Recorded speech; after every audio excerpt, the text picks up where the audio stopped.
On today's episode of Locked On Wild, we have officially hit the quarter pole of the NHL season. So through 21 games, how do the numbers look? Hey, this is Matt-Boldy, and you're listening to Locked On Wild. You're Locked On Wild, your daily podcast on the Minnesota Wild. Part of the Locked On Podcast Network, your team every day. What's happening, everybody? Welcome into another episode of Locked On Wild, your daily Minnesota Wild podcast. Part of the Locked On Podcast Network, we are your team each and every day. And we thank you for making Locked On Wild your first listen each and every day. Make sure you subscribe on your favorite podcast platforms so you don't miss out on any new episodes throughout the week. Today's episode of Locked On Wild is brought to you by FanDuel. You can start the season with a big return on FanDuel. New customers can place a $5 bet, and you'll get started with $150 in bonus bets if you win your first $5 bet. Visit FanDuel.com to get started. On today's episode of Locked On Wild, we take a look at the numbers through the first 21 games of the season. We'll look at where the Wild stand in the Western Conference, as well as any areas that make us want to see a little improvement. My name is Seth Topal, host of Locked On Wild since 2021, credentialed media member, and we kept saying over the last few weeks, wait till we get to the quarter pole. Wait till we get 20 games in. We'll be able to tell where this team is at, what this Minnesota Wild team is, and so far through the first 21 games of the season, the Minnesota Wilds currently sit 13-4-4. 30 points, which is second in the Central Division, and is tied with the Vegas Golden Knights for the second most in the Western Conference. So there has been a lot of good so far this season after a really rough last year in which it seemed like anytime there was any level of adversity, the Wilds were not able to overcome it. This year they have battled hard, they've fought, and they have stayed within just about every game that they have played so far this season, which is a great thing to see after what we saw last year. There's a lot of fight in this team, and they put good effort out there most of the time. So these are all good things. Now, there are some concerns because, as we've seen so far this year, the Minnesota Wild are 0-2-1 against Dallas and Winnipeg, and that is something that we would like to see cleaned up as the season unfolds. But there have been wins against Florida, Tampa Bay, twice, Toronto, and so there have been quality wins, and you can throw the Edmonton Oilers in there too. Quality wins against playoff caliber teams, which was something that was a real struggle last year. There have been wins against the St. Louis Blues, which was a mixed bag last year. The Wild have beaten them twice, but you do want to see wins against those top teams at some point. There are plenty of other opportunities coming up to try to do that. You've got matchups against Dallas coming up. There still is, I think, at least one more game against Winnipeg, and we have not even played the Colorado Avalanche yet. So there are opportunities to fix those things. I wanted to look at some of the areas that have been really impressive and, not to say surprising, but eye-openingly good so far this season. And we're going to start on the defensive side of the ice. Now, this is in 5-on-5 play only. We'll talk about special teams in a moment. But let's just look at the expected goals against. The Minnesota Wild are fourth, expected goals against of 35.89. So what that means is that if you simulate out these games that have been played so far, it is expected that the Wild through 21 games would have allowed 36 5-on-5 goals. Roughly 36. Well, guess how many they've allowed? They've allowed 29. And so in 5-on-5 play, the 29 goals against is tied with Toronto for best in the league. 29 5-on-5 goals in 21 games. That's pretty good. And you look at some of the other numbers as well. Just in terms of keeping teams from scoring, keeping teams from getting any level of success for their opponents against the Minnesota Wild. Goals against per 60, goals against average in 5-on-5 is 1.65. That's the best in the league at 5-on-5 play. So this Minnesota Wild team does a really good job of preventing teams from scoring in the area that you would hope that you play most of the game. The Minnesota Wild are also 12th in the league in shots on goal against in 5-on-5 play with 466. So they're limiting opportunities for opponents at they're not even allowing their opponents opportunities to score in 5-on-5, let alone get shots on goal. In 5-on-5 play, the Minnesota Wilds are 12th in the league in 141 penalty minutes taken by opponents. They are 4th in penalty minutes against in 5-on-5 play at just 127. So very disciplined in 5-on-5 play and not allowing a ton of shots, not allowing a ton of opportunities. Rebound shots against. Minnesota Wild are 2nd in the league with just 34 rebound shots in 5-on-5. So they're not allowing shot opportunities very often to begin with. They're not allowing a ton of rebound opportunities as well. And if you look at the high danger opportunities, high danger shots against, the Minnesota Wild are 5th in the league with just 34 high danger shots against. And again, think about this in terms of 21 games played. In 21 games played so far this season, they've allowed 34 high danger shots against. So you are maybe at 1.5 per game, that is fantastic. For comparison, the San Jose Sharks have allowed 62. So you're allowing roughly 3 high danger shot attempts per game. Some of the other numbers, medium danger shots against the Minnesota Wild are 4th with 98 allowed in 21 games. Vancouver is 1st with 90. The Pittsburgh Penguins have allowed 183. That is the most in the NHL. So the Wild are not allowing a ton of high or medium danger chances. And in terms of low danger shots against, the Wild are 19th with 567. So a majority of the shots that the Wild are allowing on defense are of the low danger and therefore the least likely to lead to goals. You give up those types of shots, it's very high likelihood that the goalie is going to make a save. Number of shots blocked. Minnesota Wild are 13th in the league with 311. So they're blocking shots as well. The defense is blocking a good amount of shots to further eliminate the shots that actually get through to the goalie. And this playing good defense and playing high levels of defense is not something new for the Minnesota Wild, which leads me to believe that as long as the key components stay healthy, that this is something that can certainly continue, that we've seen it through the first 21 games of the season. Why should we expect it to suddenly change unless one of those key pieces ends up getting injured?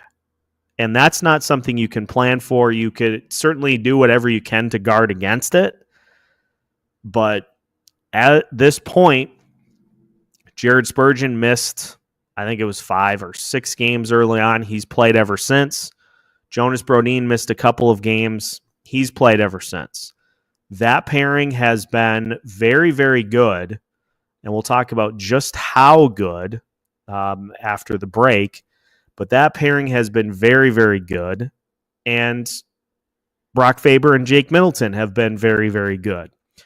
So you have this top 4 of your defense that is leading the way, playing a lot of minutes and doing a really good job of limiting in 5-on-5. And your third pairing is not cratering in games. It's not causing you to give up multiple goals to that third pairing. And all of these things put together lead to a ton of instances in which your opponents just aren't getting any sort of consistency or rhythm together because they can't get shots on net. So the defense has been fantastic so far this season. And that's a big credit to the system that John Hines and Jack Capuano have put together, and the players are executing it at a high level. And that's something that I don't have any reason, unless there's an injury, to believe that will change as the season unfolds. So the defense has been great. We'll talk more about the goaltending as the show unfolds, but we're also going to take a look at the numbers for the defensive pairs as well. And then we'll finish the show by talking about some of the offensive numbers, because those haven't been, in the words of John Gruden, they have not been as nicey for the Wild so far this season. So we'll talk about those numbers, but we are going to take a break and then talk about the defensive pairings and the goalies as we continue today's episode of Locked on Wild after this. Today's episode of Locked on Wild is brought to you by Built Rewards, a PSA for anyone who rents. If you haven't heard of Built, you're going to thank me. Earning points on rent is now a reality when you pay your rent through Built. You don't even have to check with your landlord to start earning points that you can use towards flights, hotel stays, fitness classes, and even your next rent payment. Let me break it down for you. There's no cost to join Built, and as a member, you'll earn valuable points on rent and on your everyday spending. Built points can be transferred to your favorite hotels or airlines, and even the ones you haven't heard of. There are over 500 airlines and 700,000 hotels and properties around the world you can redeem your Built points toward. Points can also be redeemed towards a future rent payment and unique experiences that only Built members can access. So if you're not earning points on rent, my question is, why not? Start earning points on rent you're already paying by going to joinbuilt.com/lockedonnhl. That's joinbilt.com/lockedonnhl. Make sure to use our URL so they know we sent you. joinbuilt.com/lockedonnhl to start earning points on your next rent payment today. Today's episode of Locked on Wild is also brought to you by Game Time. We are right in the thick of the winter sports season, which means the perfect opportunity for you to see your favorite team in action, gets you out of the cold. So when you want to see Anthony Edwards and the Minnesota Timberwolves hold it down at Target Center, Kirill Kaprizov and the Minnesota Wild defend home ice at the XL Energy Center, or the Minnesota Vikings take on one of their division rivals at US Bank Stadium, Game Time can help make your ticket buying experience as stress-free as possible. They offer great features such as all-in pricing, seat views, and don't forget about their lowest price guarantee. If you find seats that are cheaper, Game Time will credit you 110% of the difference. So take the guesswork out of buying tickets with Game Time. Download the Game Time app, create an account, and use code LOCKEDONNHL for $20 off your first purchase. Terms apply. Again, create an account and redeem code LOCKEDONNHL for $20 off. Download Game Time today. What time is it? It's game time. Welcome back to today's episode of Locked on Wild. Once again, we thank you for making Locked on Wild your first listen each and every day. Programming note for you with Thanksgiving and with a little bit of a new work schedule for me. We will not have a postcast tonight. We're going to observe Thanksgiving tomorrow, but then on Friday, we'll have a postcast for you after the game against Chicago. And then Jack Bushman of Locked on Blackhawks and I will have an episode for you recapping the game and talking about these two teams as we move forward into the season. I'm sure we'll talk some Connor Bedard. We'll see what else shakes out. And then, of course, we'll have you covered on Saturday as well against the Nashville Predators. So that is kind of what we have on tap here for the rest of the week.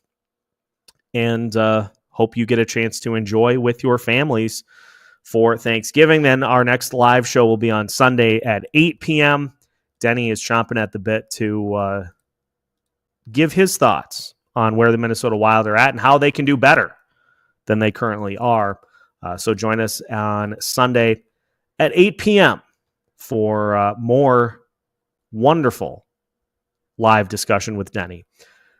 So let's continue to look at some of the things that we have observed through the first 20 games of the season. I want to take a look at some of the numbers for the D pairings of Jonas Brodin and Jared Spurgeon and Jake Middleton and Brock Faber. Jonas Brodin and Jared Spurgeon are third in the NHL right now with pairings that have played a minimum of 150 minutes together. They're third in the NHL with a 1.37 expected goals against per 60 minutes. So you put them out there on the ice for the full 60, they're only going to allow roughly 1.3 goals on average. And if you look at the actual numbers in terms of goals against for pairings with a minimum of 150 minutes on ice, because some of these pairings play one game together and that's it. And so you can't really build any sort of a sample because they play one game together and that's all you get. And you look at Middleton and Faber in 5-on-5 play, they have been on the ice for just 6 goals against. And if Money Puck will cooperate, I'll tell you where that stands amongst other D pairings in the league. As of right now, Brodin and Spurgeon are tied for third in the NHL with 4 goals against in 157 minutes on ice. The goals against per 60 minutes is at 1.53, which ranks 15th in the league. Brock Faber and Jake Middleton, their goals against is 1.25. In 287.4 minutes together, they have been responsible for 6 goals against and 16 goals for. So those two combinations, pretty darn good in terms of limiting opponents and limiting opportunities for the opponents to score. Some of the offensive numbers for this Minnesota Wild team, we're going to dive into those in segment 3, but I have a theory as to why those numbers have not been as good. And it has to do with the fact that the Wild have scored as many first goals as they have. But we'll get to that in segment 3 when we also talk about the special teams. I want to get to the goaltending right now. Filip Gustavsson is currently 8th in the league with a 7.4 goals saved above expected. His numbers have fluctuated from a goal saved above expected mark because it seems like some games he has 1 or 2 goals saved above expected. And then one game he might be like negative 0.5 goals saved above expected. So there's been a lot of fluctuation there, but the big goalie numbers that matter, and I'm going to say Gustafsson's played 16 games. So I'm going to say a minimum of 15 games played, which is 15 goalies. So that's pretty solid. It feels like that's a pretty solid number in terms of the starters in the league right now. If I drop it to 14, then we get to 19 goalies. So we'll go to 14 games. I just want to try to weed out the goalies who have played 1 or 2 games because, well, they're going to have good stats because they haven't played a ton. Filip Gustavsson is second in the league in goals against average at 2.18. And his save percentage is, now they've got a couple different ones listed here. His save percentage on unblocked shots is .957. Or that's his expected save percentage, excuse me. His save percentage on unblocked shots is .964. which is second in the league behind Connor Hellebuyck. His save percentage and shots on goal is .923, which is tied with Lukas Dostal for second. Connor Hellebuyck's at .929. Lukas Dostal and Filip Gustavsson are at .923. So Gustavsson is a top 3 goalie in the league. And if you look at the game-by-game log for Filip Gustavsson, he only has had a few games that you would qualify as clunkers. The NHL has a stat in which they refer to as quality starts. Quality starts refer to a start that includes a save percentage of at least 88.5% on nights with 20 or fewer shots against. So if you and that I like that because that doesn't necessarily penalize you for nights in which you don't face a ton of shots. Gustafsson 9-4-3 right now. He has 14 quality starts of the 16 that he's played. So it starts with a save percentage greater than the average save percentage for the year, or at least 88.5% on nights with 20 or fewer shots against. So 14 out of 16 games, Gustafsson has had a quality start. That's a great percentage. And goals saved above average, Gustafsson's at 9.8 right now. He was at a -5 last year and was at 31.3 above average the year before that. So he's trending back towards where he was 2 years ago when he was a trendy pick for the Vezina. Goalie point shares, he's at 3.7. He was at 9.8 2 years ago, 6.9 last year. He's roughly halfway to where he was at all of last season at the quarter pole. And he's doing so in a lot more starts. The Wild have played 21 games, and Gustafsson has started 16 of them. Is that sustainable for the whole year? Maybe, maybe not. But he is getting a lot more work this year than last year, where we saw the true timeshare as opposed to getting your number one guy and a backup. He started 76% of games so far this season. If you take that over the course of an 82-game season, that's 62 starts. That's number one goalie type numbers. And of those 16, Gustafsson has been pretty darn good in all but 2 of those starts. And let's just look at, the goals allowed per game. Gustafsson has had 2 games in which he's allowed more than 3 goals. That's it. And if you want to go 3 or more, 1, 2, 3, 4, 5, and 2 of those in back-to-back starts against Calgary and against Winnipeg. Other than that, he's been very, very good to start the season. And so I have faith that that continues. And as long as he doesn't get hurt. Injuries are the big factor here, the big key to all of this. If the defense stays relatively healthy, if Gustafsson stays relatively healthy, then I think those 2 units are in great shape. Where I get a little worried is the offense. And we'll talk about the offense and the special teams as we continue today's episode of Locked on Wild after this. Today's episode of Locked on Wild is brought to you by FanDuel. Get ready to tackle the NFL action with FanDuel, America's #1 sportsbook, because right now new customers can bet $5 and get $150 in bonus bets if you win. The FanDuel Sportsbook app gives you everything you need to place live bets on the NFL all in one place. So when you get a hunch in the middle of the game, you can check out the latest stats, view live play-by-play, and so much more on the same page where you place your bets. Just visit FanDuel.com to join today.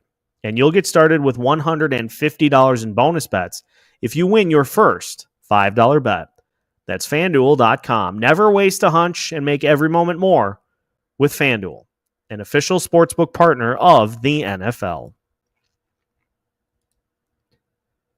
One final segment of today's episode of Locked On Wild. Once again, we thank you for making Locked On Wild your first listen each and every day.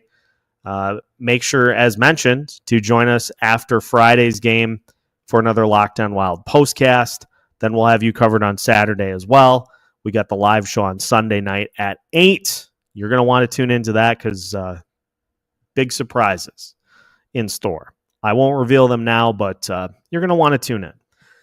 So that's all coming up here the rest of the week. We are going to take tomorrow as an observance of Thanksgiving. So hopefully everybody gets a chance to enjoy with friends and family and just take the day and enjoy and be thankful for everything that we have. And I know I'm going to be a little extra thankful this Thanksgiving because of what has been a pretty eventful last month. All good stuff. So I'm going to be a little extra thankful for that this Thanksgiving, but just hope everybody gets a chance to enjoy and make Thanksgiving about what it should be here tomorrow. Let's talk about this offense for the Minnesota Wild because it's doing better. The Wild are doing better than expected, but it still, I think, needs a little bit of a jolt. In 5-on-5 play, the Minnesota Wild are currently 11th with 47 goals for in 5-on-5 play. Their expected goals for 38.7, their actual goals at 47. So they have been substantially better than anticipated in terms of 5-on-5 play. But if you look at the 5-on-5 goals, goal numbers, the Wild are coming in at like 2.6, I think it is, expected or actual goals per game. Goals for per 60.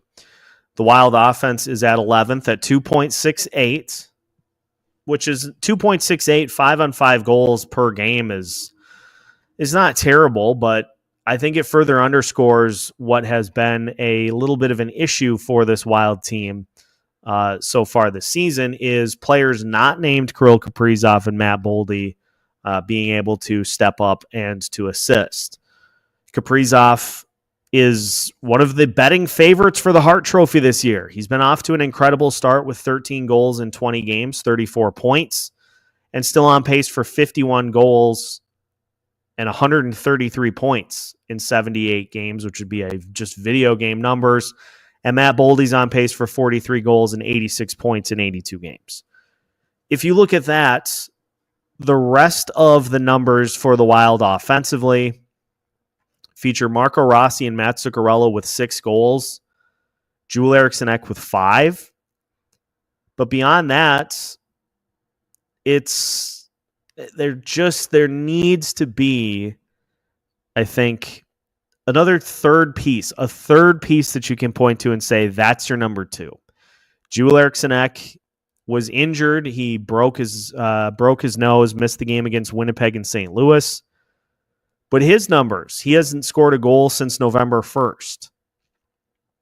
And so he's trying to get himself back into form. That was your third option last year.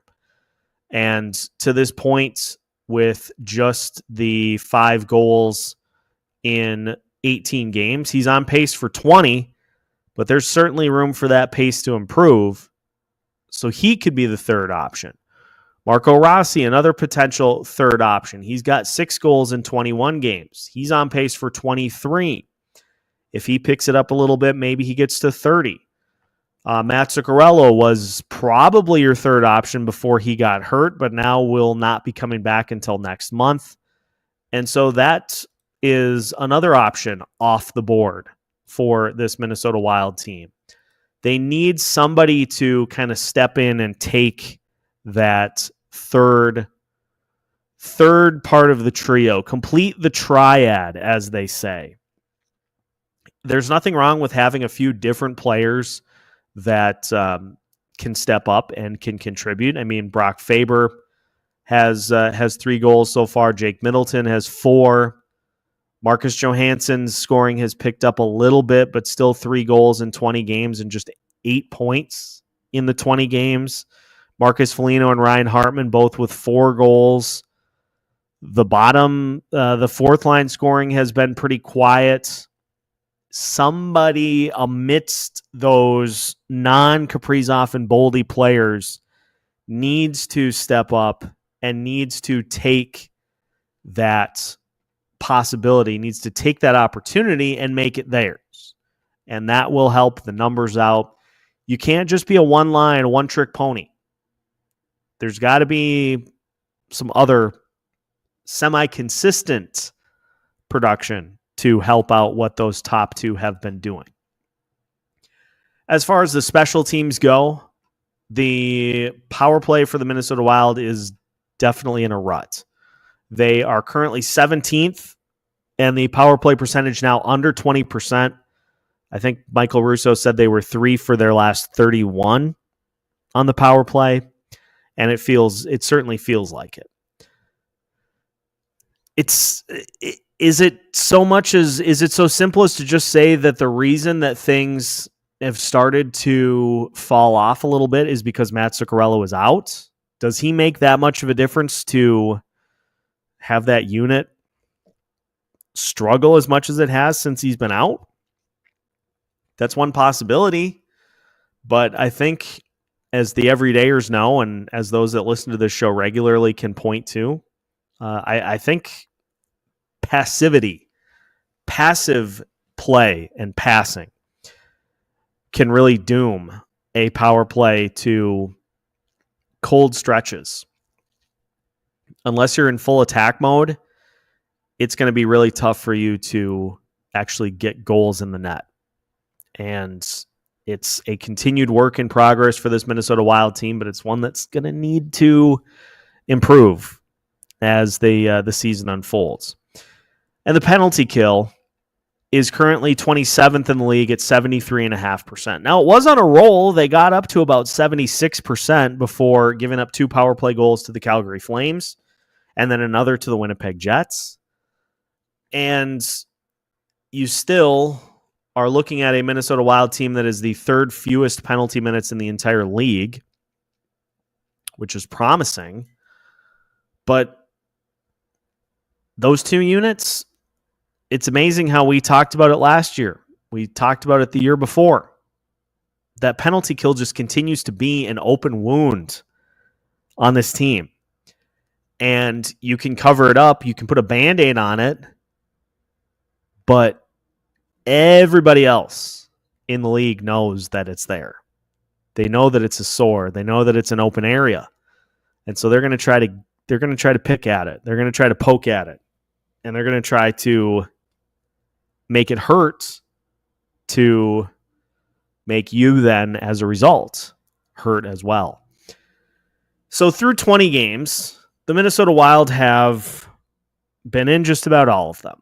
They battle hard. They fight hard. They have been much more resilient than they were last year. The defense has been spectacular. The goaltending, led by Filip Gustavsson, has been really good as well.